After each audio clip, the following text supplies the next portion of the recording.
रोहतक में मेरी माटी मेरा देश के राज्य स्तरीय कार्यक्रम का आयोजन किया गया, जिसमें सीएम मनोहर लाल ने भी शिरकत की।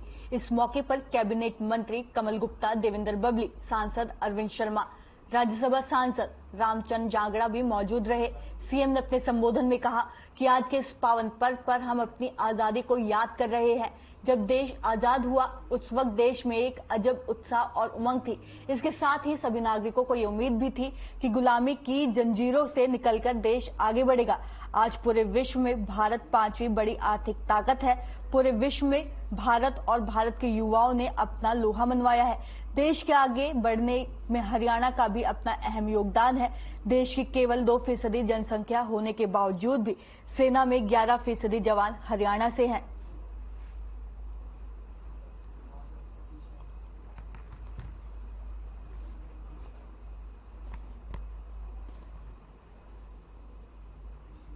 लेकिन आज देश की रक्षा करने के लिए जो हमारी सेनाएं हैं, उन सेनाओं में सब मिला करके आज हमारी 11% की भागीदारी है। 11% की हरियाणा के गांव-गांव से सेना में भर्ती है, एयरफोर्स में भर्ती है, गांव-गांव से।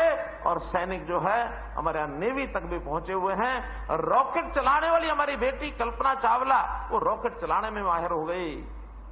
अब चंद्रयान 3 की जो यात्रा हुई, चांद के ऊपर जो यान उतरा, हमारे यहां सैकड़ों लोगों की भागीदारी है। और उस चंद्रयान को भेजने के लिए उद्योग जगत का भी बहुत बड़ी भागीदारी है। इस देश की रक्षा करने के लिए हम लोगों ने जो कुछ किया, अब इसको आगे बढ़ाते हुए देश के प्रधानमंत्री जी ने, नरेंद्र मोदी जी ने जैसा विचार रखा, उन्होंने कहा कि बाकी सब चीजों के साथ साथ देश की जनता में देशभक्ति का भाव पैदा करो।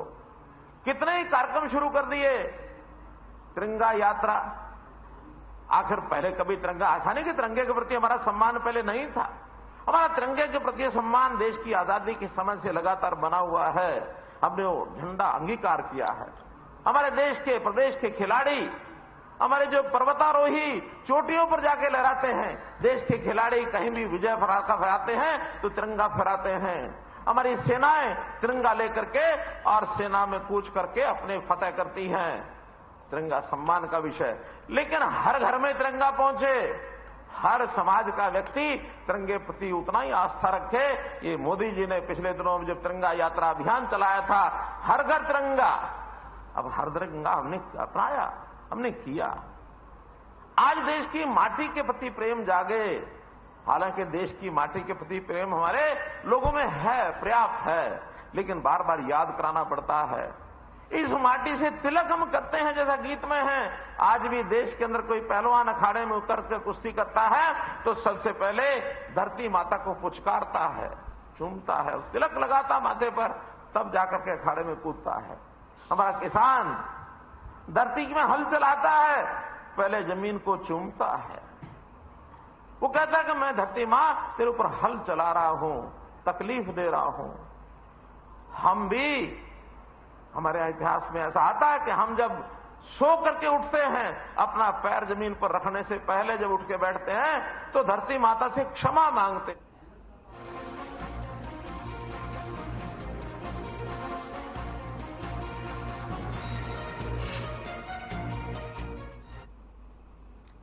वहीं मेरी माटी मेरा देश अभियान के तहत पूरे देश के गांव, शहर, वार्ड स्तर पर अभियान चलाकर मिट्टी इकट्ठी की गई है।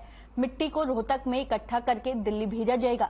यमुनानगर के 5 बसों के काफिले में ये मिट्टी रोहतक के लिए रवाना की गई, जिसे हरियाणा के वन और शिक्षा मंत्री कंवरपाल गुर्जर ने हरी झंडी दिखाकर रवाना किया। रोहतक में होने वाले कार्यक्रम में हरियाणा के मुख्यमंत्री मनोहर लाल मुख्य अतिथि होंगे।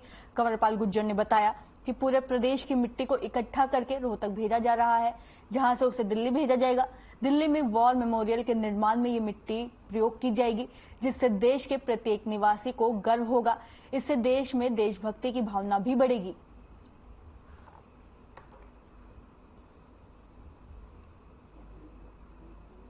देखिए, यहाँ से 4 बसें जो हमारे सरपंच साहब हैं उनके सब लेके यहाँ से मेरी माटी मेरा देश जो एक कार्यक्रम चल रहा है, उसके लिए हर गांव से और हर वार्ड से मिट्टी इकट्ठी की और उस मिट्टी को लेके आज रोहतक में कार्यक्रम रखा है। माननीय मुख्यमंत्री जी का मार्गदर्शन वहां सभी को मिलेगा। उनकी अध्यक्षता में कार्यक्रम है और वो मिट्टी फिर हम दिल्ली भिजवाएंगे। तो जो वार मेमोरियल बन रहा है उसमें वो मिट्टी डाली जाएगी वहां से, और जो भी व्यक्ति यहां से जाएगा उसको एक अच्छी फीलिंग होगी कि मेरे गांव की मिट्टी भी यहाँ है, जिसमें ये एक जो वाटिका लगी तो उसमें जो पेड़ खड़े हैं उनमें मेरे गांव की मिट्टी भी है। तो इस प्रकार से एक देशभक्ति का भाव लोगों के मन में पैदा हो, उसको लेके कार्यक्रम शुरू किया गया है। और आज हमारे यहाँ से भी 4 बसें इस कार्यक्रम में शामिल होने के लिए यहाँ से अभी हमने रवाना की। 5 बसें यहाँ से रवाना की।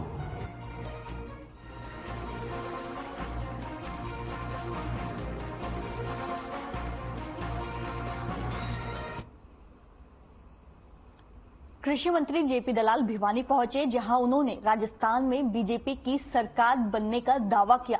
साथ ही हरियाणा कांग्रेस की गुटबाजी पर चुटकी ली और इनेलो बसपा गठबंधन की चर्चाओं पर कहा कि दोनों पार्टियों का हरियाणा में कोई प्रभाव नहीं है।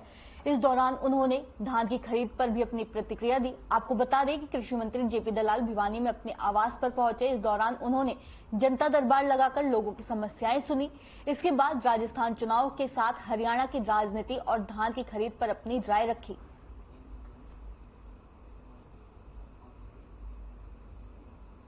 मैं काफी वक्त राजस्थान में लगा चुका हूं, आज फिर सरदार से जा रहा हूं और मैं समझता हूं कि बहुत भारी बहुमत से भारतीय जनता पार्टी वहां सरकार बनाने जा रही है।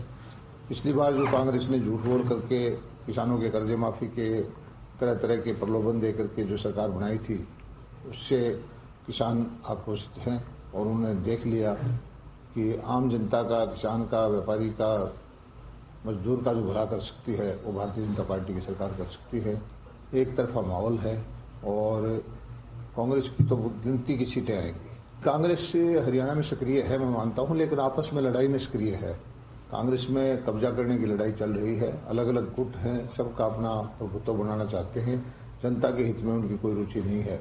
वो कभी भी उन्होंने जनता के बारे में नहीं सोचा, अपने परिवार को आगे बढ़ाने के बारे में।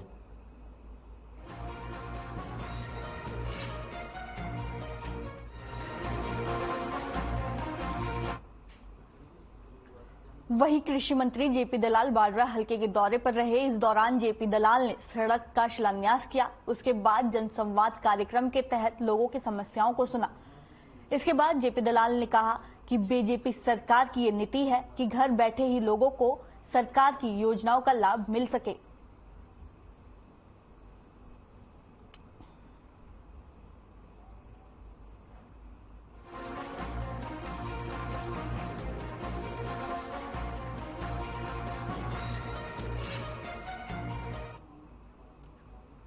खबर भिवानी से है, जहां इलेक्शन कमीशन ने विशेष तौर पर अभियान चलाया है। इस अभियान के तहत कमीशन ने शिक्षा विभाग में विशेष तौर पर खंड शिक्षा अधिकारियों को AERO नियुक्त किया। ये ज्यादा से ज्यादा शिक्षा विभाग के छात्रों को वोट बनवाने के लिए प्रेरित करेंगे। उन्होंने बताया कि फिलहाल 27 अक्टूबर से विशेष अभियान चलाया जाएगा, जो कि 9 दिसंबर तक चलेगा, जिसमें जिनके वोट बनने हैं या फिर कटने हैं या कोई अन्य त्रुटि है, ऐसा अभियान चलाया जाएगा। इस अभियान के तहत नए वोटर भी बनाए जाएंगे। इसके लिए शिक्षा विभाग में विशेष कैंप भी लगाए जाएंगे।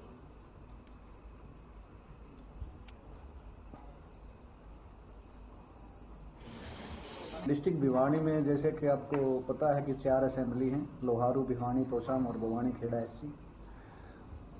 टोटल डिस्ट्रिक्ट भिवानी में हमारे 8,53,553 मतदाता हैं, जिनमें से 4,52,786 हमारे मेल मतदाता हैं और 4,767 फीमेल मतदाता हैं। तो सर आमजन से क्या अपील करें? हम आमजन से यही अपील करते हैं कि भाई लोकतंत्र की मजबूत बहाली के लिए, लोकतंत्र की सुरक्षा के लिए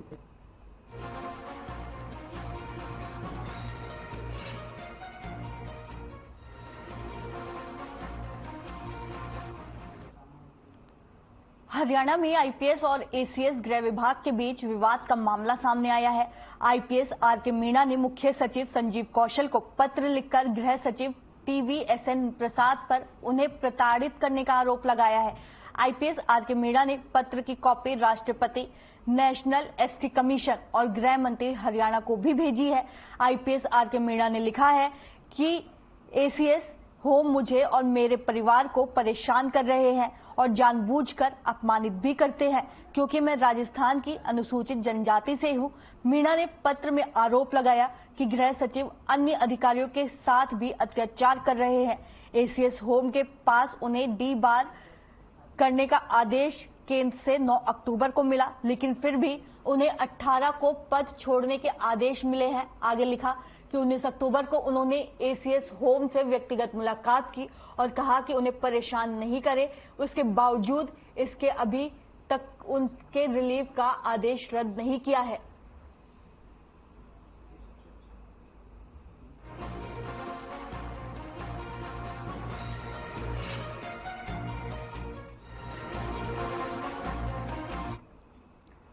वहीं तो शाम के एसडीएम ऑफिस में सीएम फ्लाइंग की रेड से कार्यालय में हड़कंप मच गया।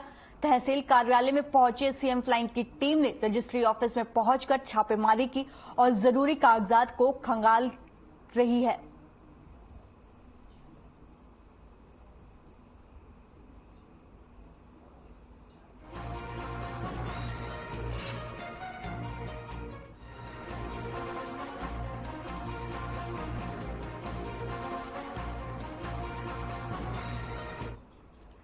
फरीदाबाद के सेक्टर 87 प्रिंसेस सोसाइटी में डांडिया डांस कार्यक्रम के दौरान 2 अनजान युवक से एक परिवार का झगड़ा हो गया, जिसमें एक 52 वर्षीय व्यक्ति की मौत का मामला सामने आया है। आपको बताते चले कि डांडिया डांस के दौरान 2 अनजान युवक मृतक की बेटी से नंबर मांग रहे थे, जिसको लेकर दोनों पक्षों के बीच जमकर धक्का मुक्की हुई, जिसमें लड़की के पिता नीचे गिर गए और बेहोश हो गए। लोगों ने उन्हें अस्पताल में भर्ती कराया, जहां डॉक्टरों ने उन्हें मृत घोषित कर दिया। घटना का पूरा सीसीटीवी भी सामने आया है। मृतक के परिजनों ने दोनों युवक पर मारपीट और धक्का मुक्की करने का आरोप लगाते हुए मुकदमा दर्ज कराया है। फिलहाल मुकदमा दर्ज होने के बाद पुलिस आगे की कार्रवाई में जुटी हुई है।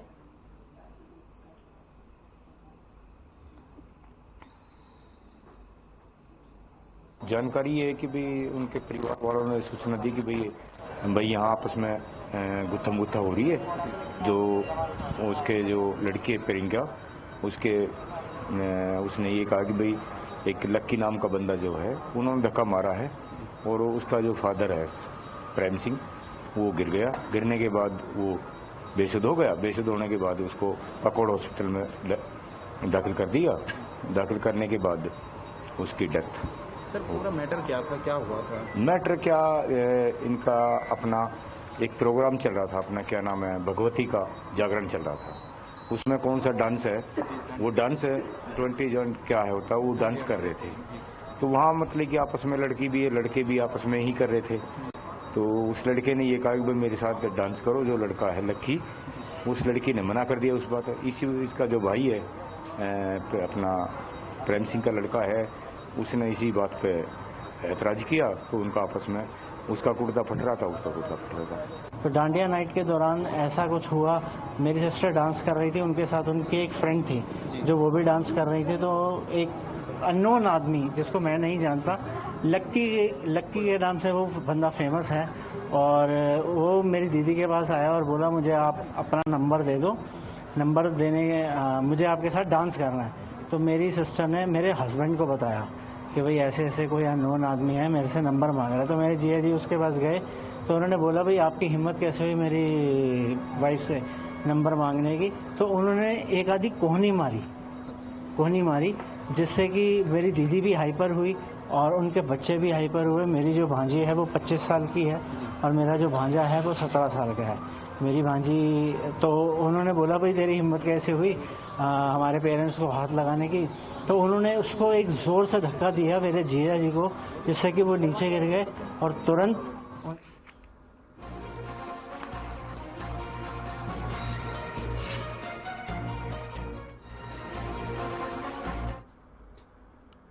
गुरुग्राम स्थित भवानी एनक्लेव इलाके में उस वक्त हड़कंप मच गया जब पुलिस की मौजूदगी में करीब 1 दर्जन लोगों ने एक परिवार पर हमला कर दिया।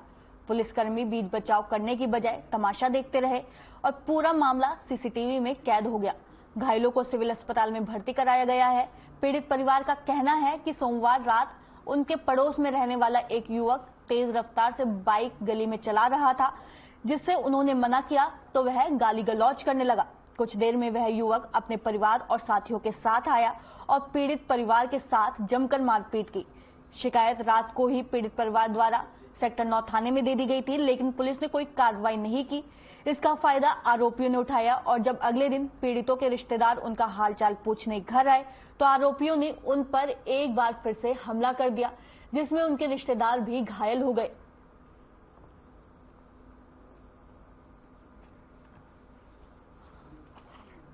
कल मैं अपने घर के सामने खड़ा था, एक लड़का है जो हमारे गली के पीछे बैक साइड में यादराम का लड़का, नाम विशाल, वो बिल्कुल दारू में धुत था, पिया हुआ, और वो दारू वगैरह भी बेचते अपने पीछे दुकान पे।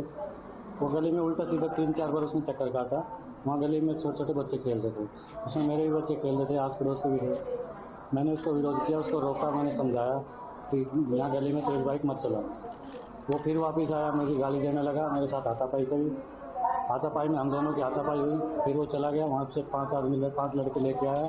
फिर मेरे सर पे उन्होंने कुछ हाथा मारा और रिवॉल्वर थी शायद उनके पास, मैंने देखा था, ऐसा लग रहा है रिवॉल्वर थी। और हाथ में जो पहनते हैं वो क्या बोलते हैं, पंच और टड़ा उड़ा, वो मेरे सर में मारे। मेरे 10-12 टाके आए सर में।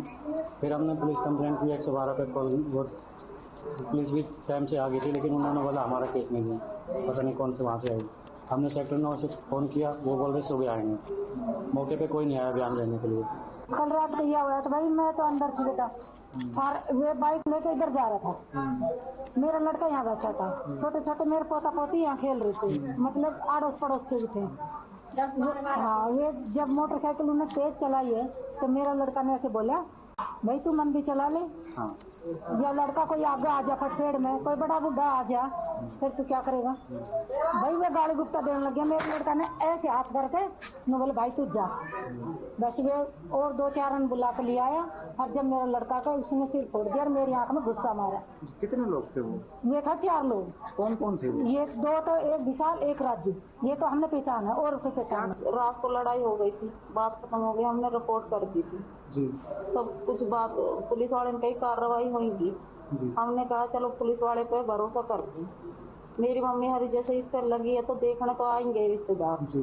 मेरी ननद कूड़ा घेरने चली गई, आ गई तो उसको ऐसे कहने लग गए, कुछ गाड़ी बरतने लग गए। उसने फोन मारा अपने भाई के पास, हम सब गए तो हमने कहा कि अब लड़ाई बंद होगी तो आप लड़ाई क्यों कर रहे हो। ये हो गया, फिर भी घर आके हम बैठ गए आराम से। उनकी लड़की, उनका दामाद और उस